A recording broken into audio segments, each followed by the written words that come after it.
우리 NSC는 9.19 군사합의 일부 효력 정지를 했습니다.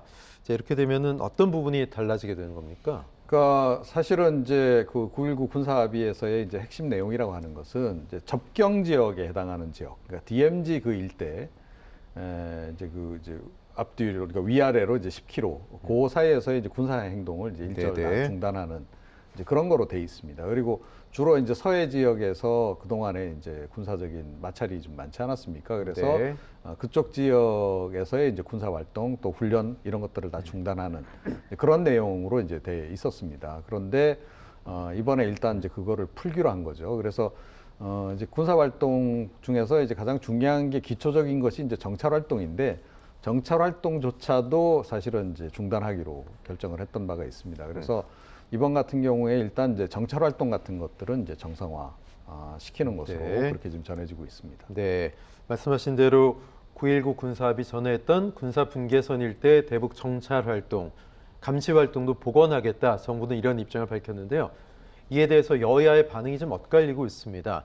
최 교수님, 여야의 반응이 엇갈릴 부분이 어떤 부분인가요? 그러니까 여당 국민의힘 입장에서는 이건 당연한 조치다. 왜냐하면 북한이 이렇게 도발을 하고 있는데 이 부분을 그냥 묵과할 수 없고 우리가 정찰을 좀 더 강화해서 북한의 도발을 좀 더 면밀하게 살펴볼 필요가 있다라고 네. 주장을 하는 거고요.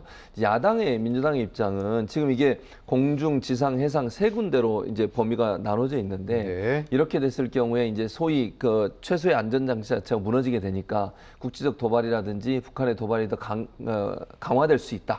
이런 이제 우려를 하는 거죠, 사실은. 그러니까 두가 양측의 의견이 사실은 이제 어느 관점에서 보느냐의 차이라고 생각해요. 그러니까 국민의힘 입장에서 봤을 때 여당 입장은 정찰을 좀 더 해서 면밀하게 봐서 우리가 감시를 잘 해야 된다. 도발을 또 할 수 있으니까 이런 얘기라면 그렇게 풀게 되면 북한이 도발이 더 많아질 수 있다고 생각하는 게 민주당 입장이에요. 그러니까 둘이 이제 상충될 수밖에 없는 구도인데 저는 조금 이제 속도 조절이 필요하다고 생각해요.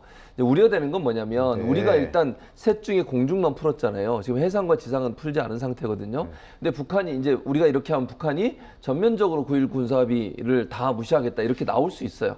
그럴 가능성이 있어서 그렇게 되면 이제 최소한의 안전장치라고 하는 지금 현재 우리가 양쪽 10km 안에서 군사행동을 못하게 돼 있는 부분이 완전히 무너지게 되면 이제 해상 특히 바다 쪽으로 NLL을 침범하는 일들이 더 많아질 가능성이 있어서 국지적인 어떤 도발이나 이런 부분들이 좀 있어지면 이제 국내도 불안해지고 또 경제에도 미치는 영향이 좀 안 좋잖아요. 이런 부분들이 좀 우려되는 부분이에요. 그래서 이 부분을 우리가 물론 이제 이런 그 도발에 대해서 우리가 어떤 행태 반응으로서 9.19 군사합의 일부를 해제한다고 하는 부분이 있는데 이건 너무 이념적으로 생각하지 말고 네. 정말 한반도 안전이라고 하는 부분들을 생각하면서 좀 더 면밀하게 살피면 속도 조절을 할 필요가 있다고 개인적으로 생각합니다. 네, 그동안 한미일 간 밀착 행보에도 잠잠했던 북한이 다시 도발을 시작한 듯한 모양새인데 자, 다음 순서는 뭘지 좀 걱정이 됩니다. 다음 행보, 핵실험이라든가 또는 핵탄두 탑재라든가 이런 부분까지 우려가 되네요. 어떻게 보십니까? 네, 그러니까 사실은 이제 그 추가 핵실험 그 가능성에 대해서는 네. 계속 예고가 나왔었죠. 예. 그런데 아직까지 실행은 지금 하질 않고 있습니다. 그런데 이제 이번에 이제 조금 전에 말씀드렸듯이 대륙간 탄도미사일에 거의 해당하는 그러니까 ICBM을 이제 쏘아 올리는 것까지는 이제 성공을 했다라고 한다면 이제 그 다음 이제 과제는 그러니까 그 핵탄두, 네. 핵탄두를 소형화하는 거거든요. 그래서 그 이제 발사체에 탑재를 해서 이제 인공위성 궤도까지 올려서 거기서 다시 이제 낙하하도록 하는 건데 그 동안은 북측이 이 소형화 기술이 좀 많이 부족하다. 거기까지 못 올리는군요. 그래서. 예, 그래서 네. 이제 그러니까 이 위성 발사체가 그 정도 무게를 감당할 정도는 아니기 네, 때문에 네. 그 소형화가 상당히 이제 관건인 것으로 그렇게 지금 예상이 나왔었고 그 소형화와 관련해서 이제 추가 핵실험을 할 거다라는 예. 얘기가 있었습니다. 그래서 다음 수순으로 지금 가장 이제 가능성이 높은 것은 역시 추가 핵실험이다. 그래서 추가 핵실험을 통해서 탄두 소형화까지도 우리는 이뤄냈다. 네. 이거를 대내외에 과시할 가능성이 현재로서는 좀 높아 보이지 않나 이렇게 생각하고요.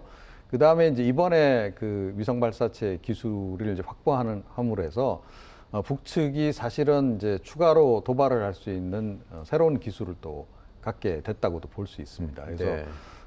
이제 향후에 아마 북측도 정찰 위성 당연히 이제 쏘아 올릴 것이고요. 그동안은 이제 북측이 예를 들어 뭐 위성 사진이다 이러고 공개했는데 보면 굉장히 흐리고 네. 뭐 그래서 이제 사실은 국내에서 이게 별로 소용도 없는 그런 이제 거 아니냐. 그래서 북한에 대해서 굉장히 조금 약간 이제 그런 이제 비난 발언도 많이 나오기도 했었고 했기 때문에 김정은 입장에서는 굉장히 좀 빈정이 많이 상했을 거예요. 그래서 네. 자기도 아마 위성 쏘아 올려서 고해상도 사진을 좀 확보해서 좀 이제 남측에다 공개도 하고 그러니까 대통령실 위치도 좀 정확하게 이렇게 과시도 네. 하고 위협도 하고 그렇죠. 예. 이제 그런 식으로 이제 하려들 가능성이 예. 좀 있지 않나 그렇게 생각합니다. 알겠습니다. 북한의 동향 면밀히 좀 주시해야겠습니다.